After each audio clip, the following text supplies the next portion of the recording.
Salut tout le monde, c'est Jérémy, j'espère que vous allez bien. Aujourd'hui, je vais vous présenter une caméra de sécurité Wi-Fi de la marque IMU. Donc la marque me l'a envoyée pour que je puisse vous la présenter. Donc là, on est sur le modèle Q2C.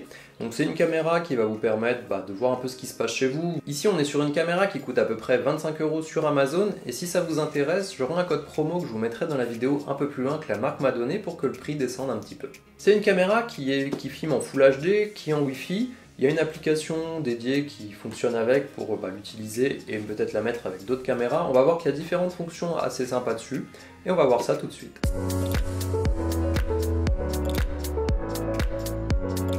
À l'intérieur de la boîte, on va avoir la caméra, un petit pad qui va vous permettre de la fixer sur un mur par exemple, un chargeur et son câble micro USB et un manuel d'utilisateur avec aussi une petite carte qui vous permet de peut-être gagner un bon d'achat Amazon. Directement sur la caméra, on va retrouver les différentes caractéristiques principales. On a donc de la vision nocturne, on va avoir des alertes sur mobile, on peut avoir des alertes sur le son. Donc ça peut servir en cas de bébé qui pleure tout simplement. On va pouvoir aussi gérer certaines alarmes par zone. On va pouvoir tout simplement filmer en Full HD. Donc je vous mettrai des images de jour comme de nuit bien entendu. On va avoir un champ de vision de 108 degrés. Et on va aussi pouvoir détecter les humains. On va aussi pouvoir bien sûr stocker sur carte SD, mais aussi sur le cloud ou sur un NVR, donc un enregistreur avec un disque dur tout simplement. J'ai pas ce type d'appareil, mais peut-être que ça viendra dans le futur pour que je puisse vous le montrer. Donc on va voir ensemble tout de suite comment rajouter la caméra à l'application IMU Life. Donc j'ai déjà créé mon compte, c'est très simple, et on va voir tout de suite la procédure à suivre pour pouvoir avoir l'image directement sur l'application. Comme vous le voyez, j'ai le Google Hub qui est juste ici car on va pouvoir voir l'image sur le Google Hub juste après. Tout d'abord, on va cliquer sur le petit plus. Ici, ça va nous demander en fait de scanner le QR code qui se trouve au dos de l'appareil, tout simplement pour reconnaître le modèle. Il l'a bien trouvé, donc c'est le modèle Q2C. On clique sur suivant. On va brancher l'appareil sur une prise secteur et attendre que l'appareil soit complètement démarré. Voilà, l'appareil est démarré, on voit que le voyant est en train de clignoter, on va donc cliquer sur suivant. On va activer le Wi-Fi si ce n'est pas déjà fait et donner l'autorisation à l'application de s'y connecter. Voilà, donc automatiquement l'application s'est connectée en Wi-Fi à la caméra et va maintenant lui donner le réseau Wi-Fi. On entre son mot de passe Wi-Fi, donc sur un réseau 2,4 GHz et non pas 5 GHz, sinon ça ne marchera pas, et on clique sur suivant. Voilà, l'appareil a été ajouté, donc je l'ai appelé caméra salon pour que ça soit plus simple avec les assistants vocaux comme Alexa ou Google Home pour la contrôler plus facilement. Ça sera aussi plus simple dans l'application si vous en avez plusieurs.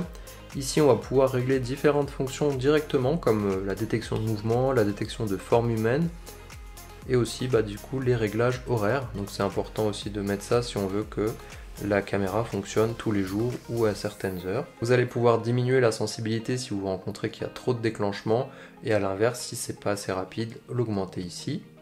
On va pouvoir aussi créer directement une zone de détection. Donc par exemple ici je pourrais très bien dire que je voudrais que ce système ne soit pas inclus dans la zone de détection ou qu'il le soit à l'inverse. Donc par exemple cette zone là, si l'heure vient changer, ça va pas être détecté comme un mouvement. Par contre, si on vient bouger sur les côtés, ça le sera. Donc ça, on peut venir régler ces paramètres plus tard, on n'est pas obligé de tout faire tout de suite, mais là on peut le faire, donc c'est plutôt pas mal. On a aussi la possibilité de choisir le fuseau horaire, donc faites attention à bien choisir justement le fuseau qui correspond pour que les heures et les alertes soient à votre heure aussi. Et on a juste à cliquer sur terminer. Donc ici on a juste une petite option si on veut faire un essai gratuit pour le cloud, parce qu'on peut stocker du coup ces images directement sur le cloud, sur la carte SD pour les détections. Donc la carte SD qui va venir se mettre juste ici sur le côté. Et donc là, comme on n'a qu'une caméra, elle est juste ici, donc si on appuie là-dessus, on voit l'image en direct. En arrivant ici, on va pouvoir ici faire pause, si jamais on veut arrêter sur cette image. Là, on appuie pour revenir au direct. Sur ce petit bouton, en fait, ça se passe en mode, ça permet de séparer l'écran sur 4 si vous avez plusieurs caméras.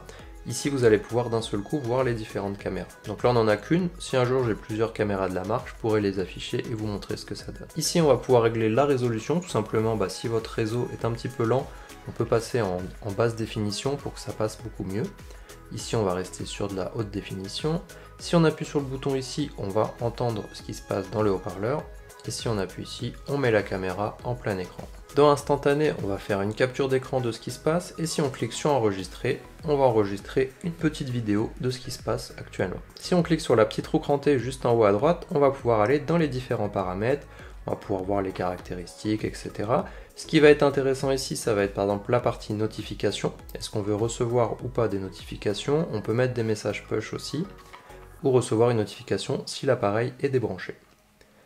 Pour les paramètres d'alarme, on va pouvoir justement, comme on l'a vu juste avant, régler la sensibilité, la zone de détection, etc. Ce qu'on a configuré juste avant est toujours valable. Et c'est ici qu'on va pouvoir venir les modifier. On a ici la partie détection audio. Dès qu'il y aura un mouvement ou dès qu'il y aura un bruit anormal de détecter, on va recevoir une alerte. Donc là, je vais le mettre. Ici, comme vous le voyez dans la partie détection audio, on va pouvoir régler le niveau de décibels.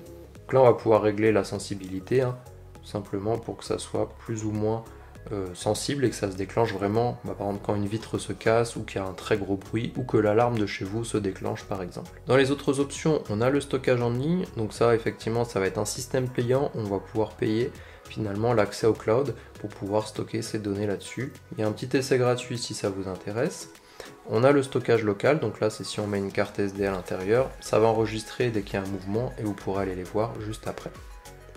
Pareil au niveau de l'enregistrement, on peut choisir de soit enregistrer en continu, à ce moment-là on va vite remplir la carte SD, ou enregistrer seulement sur une détection de mouvement. Voilà, donc là on a la caméra qui fonctionne, on a activé les notifications. Comme vous le voyez, là je passe ma main dans la zone qui correspond à la zone surveillée et on a bien reçu une notification push avec marqué Human Detection. Donc là, actuellement, comme on n'a pas de stockage, on voit juste la photo qui est prise, mais on n'a pas la vidéo, il faudrait activer le stockage cloud pour la voir. Voilà, donc là c'est assez simple, on a fait le tour. Effectivement ici on n'en a qu'une, donc on ne peut pas vraiment venir personnaliser plus que ça. Sinon ici sur l'écran principal, on pourrait en avoir plusieurs et les afficher différemment.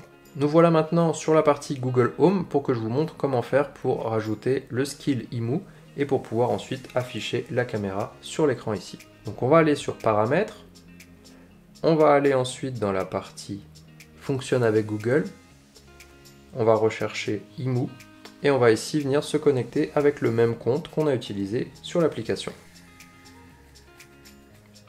L'appareil a tout de suite été détecté en tant que caméra salon, on peut l'associer à une pièce, donc ici je vais le mettre dans la salle à manger, affiche-moi la caméra salon.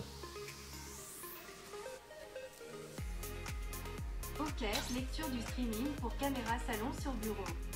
OK, lecture du streaming pour caméra salon sur bureau. OK, lecture du streaming pour caméra salon sur bureau. OK, lecture du streaming pour caméra salon sur bureau. Voilà, donc comme on voit, il y a un léger décalage. Et en plus de ça, comme la caméra est juste devant, le son continue de revenir dans l'appareil et de revenir ainsi de suite. Donc comme vous voyez, c'est assez simple à mettre en place sur Google Home. Ce sera le même principe sur Alexa dans la partie Skills. Donc je vous le remontre pas et j'ai pas du tout l'appareil avec la caméra de toute façon, avec l'écran pardon de toute façon. Donc ça sera moins intéressant sur le téléphone où on pourra juste venir l'allumer ou l'éteindre.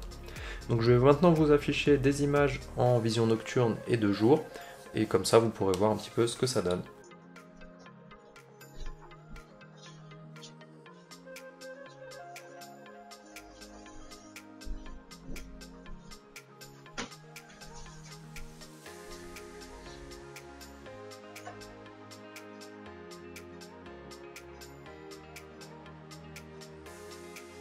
Alors voilà, donc ça sera peut-être pas ma nouvelle caméra pour faire mes vidéos, mais en tout cas je pense que la qualité est quand même suffisamment correcte pour pouvoir voir un petit peu ce qui se passe dans sa maison, dans son bureau et tout ça. Alors comme on l'a vu, cette caméra est plutôt sympa, on a la possibilité de filmer en Full HD, la qualité vidéo est bonne, vous l'avez vu à la fois en version de jour et en version de nuit.